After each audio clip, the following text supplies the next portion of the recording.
আজকের রান্না করব পুঁটি মাছ ভাজি। এভাবে পুঁটি মাছ ভাজি করলে নিমিষেই শেষ হয়ে যাবে। যে যেখান থেকে আমার ভিডিওটা দেখছেন প্লিজ চ্যানেলটি সাবস্ক্রাইব করে পাশে থাকা বেল আইকনটি বাজিয়ে আমাদের সাথে থাকবেন। এখানে আমি 3 থেকে 4টা পেঁয়াজ কেটে নিয়েছি, টমেটো নিয়েছি একটা, কিছুটা ধনেপাতা, 5-6টা কাঁচামরিচ, আর আছে আমাদের পুঁটি মাছ। তাহলে চলেন শুরু করা যাক। তেলটা গরম করে নিয়েছি, এর ভিতরে দিয়ে দেব পেঁয়াজ। পেঁয়াজটাকে হালকা বাদামি রং করে ভেজে নেব।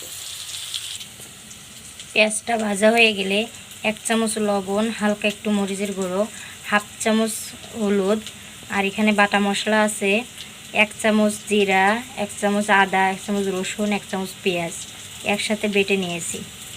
পেঁয়াজটা ভাজা হয়ে গেলে দিয়ে দেব। পেঁয়াজটা ভাজা হয়ে গেছে, এখন এর ভিতরে মশলাগুলো দিয়ে দেব। মশলাটা কষানো পর্যন্ত অপেক্ষা করব। আরেকটা কথা বলতে চাই, মশলা যত ভালো কষাবেন তরকারি তত ভালো লাগবে। যে তরকারি আপনি রান্না করেন না কেন, মশলাটাই মেন। মশলাটা যত কষানো হবে তরকারি তত ভালো লাগবে। ঢাকনা দিয়ে ঢেকে 1 থেকে 2 মিনিট মশলাটা কষিয়ে নেব। মশলাটা অনেকটা কষানো হয়ে গেছে, এখন হালকা একটু পানি দিয়ে দেব যাতে মশলাটা কড়াইতে লেগে না যায়। দেখেন হালকা একটু পানি দিয়ে এটাকে আর একটু কষিয়ে নেব। মশলাটা পুরোপুরি কষানো কমপ্লিট হয়ে গেছে, এখন কেটে রাখা টমেটোগুলো দিয়ে দেব। টমেটো দিয়ে 1 মিনিট ঢাকনা দিয়ে ঢেকে এটাকে কষিয়ে নেব। টমেটো দেওয়ার পর একটা নাড়া দিয়ে দিছি, আপনারা নাড়া দিয়ে 1 মিনিট ঢেকে এটাকে কষাতে দেবেন হালকা জালে। 1 মিনিট পর ফিরে আসলাম, দেখেন এরকম হয়েছে,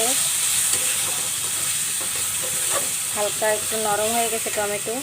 এখন কেটে রাখা পুঁটি মাছগুলো দিয়ে দেব। পুঁটি মাছগুলো দিয়ে এটাকে কষিয়ে নেব ভালো করে ঢাকনা দিয়ে ঢেকে।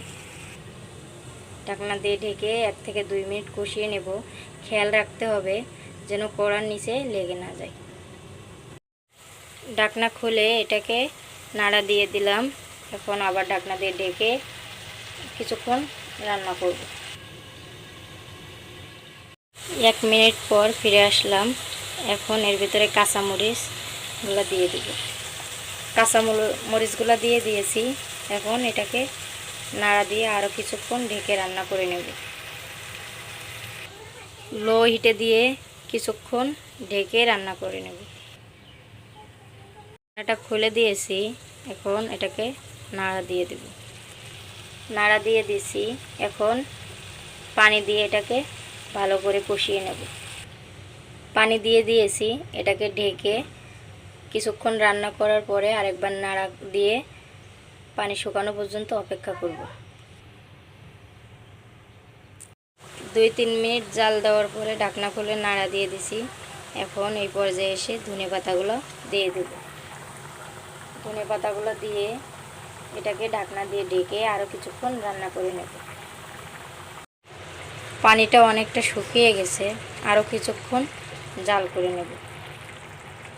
আমাদের রান্না প্রায় হয়ে গিয়েছে, আর 1 মিনিট পর এটাকে নামিয়ে দেখাচ্ছি। দেখেন নামানোর পরে কত সুন্দর হয়েছে, খেতেও অসম্ভব মজার ছিল। এভাবে একবার রান্না করে খেয়ে দেখবেন।